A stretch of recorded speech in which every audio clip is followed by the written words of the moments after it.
क्या पता है किस ऑडियो में आप सभी का स्वागत है। दोस्तों, आज जो मैं कहानी आपको सुनाने जा रही हूँ उसका शीर्षक है माता जी का आशीर्वाद। तो चलिए दोस्तों, कहानी शुरू करते हैं। कई साल पहले मध्य प्रदेश के एक गांव में एक पुराना शमशान घाट था। लोग कहते थे कि वहाँ रात को कोई नहीं जाता, क्योंकि वहाँ अजीब अजीब आवाज़ें आती थीं। कभी औरत के रोने की तो कभी घुंघरुओं की। गांव के पास ही काली माता जी का एक छोटा सा मंदिर था। लोग दिन में तो दर्शन कर लेते थे, पर रात को वहाँ जाने से डरते थे। एक बार गांव में महामारी फैल गई।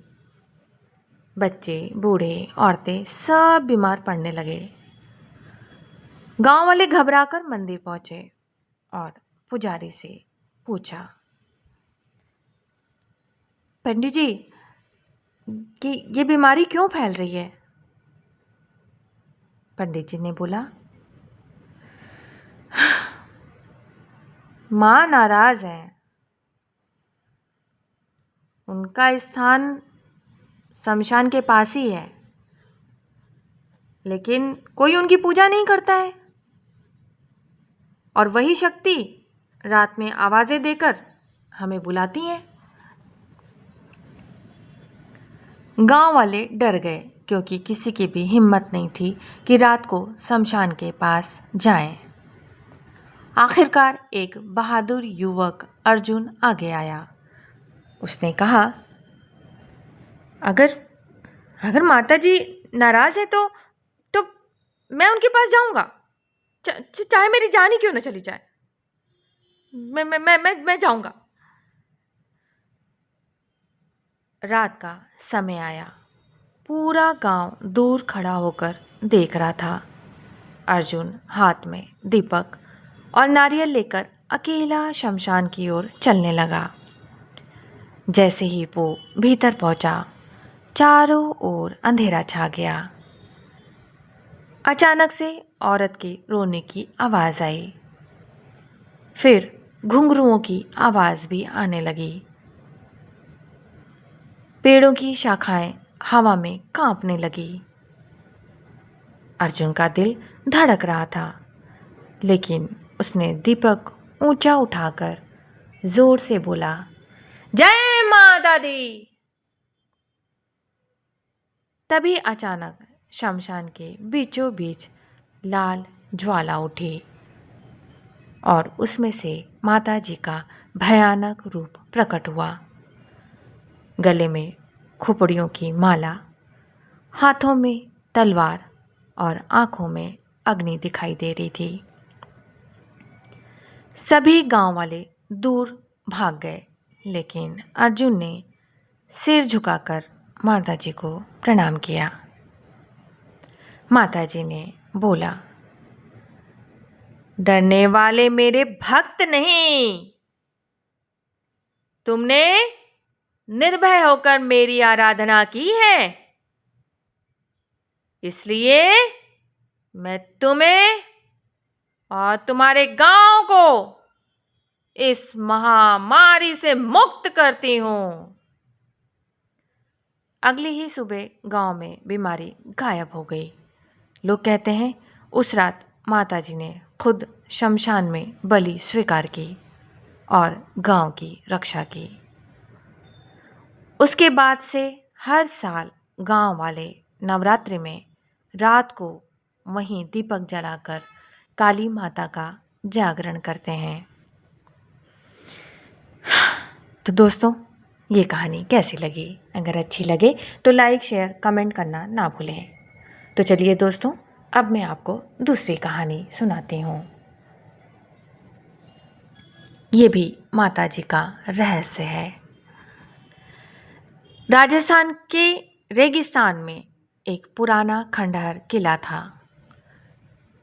लोग कहते थे कि वहाँ रात को कोई नहीं जाता, क्योंकि किले में रानी की आत्मा घूमती है। गांव वाले लोग मानते थे कि ये आत्मा वास्तव में माता जी का रूप है, जो अपने मंदिर के टूट जाने से क्रोधित है, पर किसी ने कभी सच जानने की हिम्मत नहीं की।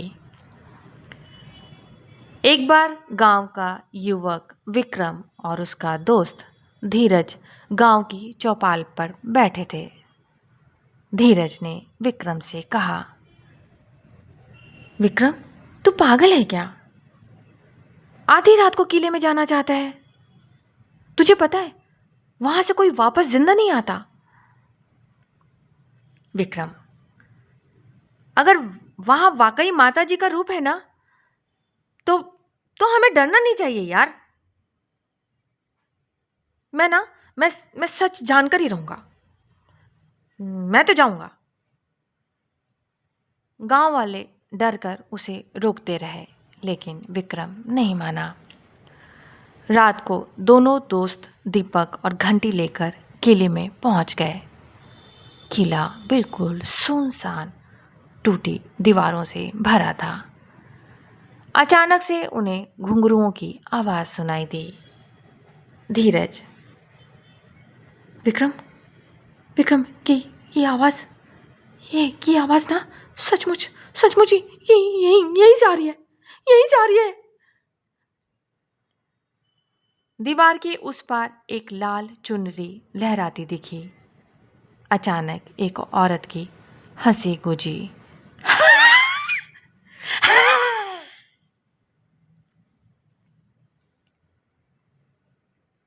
आवाज, कौन आया है मेरे किले में? धीरज डरकर भागना चाहता था, पर विक्रम ने उसका हाथ जोर से पकड़ लिया। विक्रम, अगर आप माता जी है ना, तो हम आपके भक्त हैं। आप सामने आकर दर्शन दीजिए माता जी। अचानक पूरा किला हिलने लगा। दीपक की लौ कांप गई। टूटी दीवार के बीचों बीच भयानक प्रकाश उठा और उसमें से माता जी का रूप प्रकट हुआ। एक हाथ में त्रिशूल, दूसरे हाथ में तलवार, गले में खोपड़ियों की माला और आंखों में अग्नि। विक्रम, विक्रम, विक्रम, ये तो मौत है यार। ये तो मौत है। लेकिन विक्रम घुटनों के बल बैठ गया और बोला, माँ, माँ, अगर आप क्रोधित हैं तो हमें दंड दीजिए। लेकिन सच बताइए माँ, आप यहाँ क्यों भटक रही हैं? क्यों भटक रही हैं माँ? माता जी, सदियों पहले इस किले में मेरा मंदिर था, लेकिन राजा ने लालच में मंदिर तुड़वाकर यहाँ खजाना छिपाया। तब से मेरी शक्ति इस किले में बंद गई है। भक्तों की पुकार सुनकर मैं प्रकट होती हूँ, पर मंदिर के बिना मुक्त नहीं हो सकती। विक्रम ने, माँ, मैं आपका मंदिर फिर से बनवाऊंगा माँ, चाहे जान चली जाए, मैं आपका मंदिर बनवाऊंगा माँ। अगली सुबह गांव वालों की मदद से विक्रम ने उसी किले में नया मंदिर बनवाना शुरू किया। जैसे जैसे मंदिर बनता गया, किले की अजीब घटनाएं बंद होती गईं। जब प्रतिमा स्थापित हुई तो रात को माताजी फिर प्रकट हुईं। पर इस बार कोमल और दिव्य रूप में। माताजी, बेटा, तुमने मुझे मुक्त किया। अब ये गांव मेरी कृपा से कभी संकट में नहीं आएगा। उसके बाद से किला डरावना नहीं रहा। वहाँ हर साल नवरात्रि का बड़ा मेला लगने लगा। तो दोस्तों, ये कहानी कैसी लगी? अगर अच्छी लगे तो लाइक, शेयर, कमेंट करना ना भूलें। और हाँ, सब्सक्राइब करना भी ना भूलें। एक बात और दोस्तों, अगर आपके आसपास कोई एनिमल भूखा प्यासा हो तो प्लीज़ उसको खाना पानी ज़रूर से दें। और हाँ, प्यार तो ज़रूर से दें। Thank you.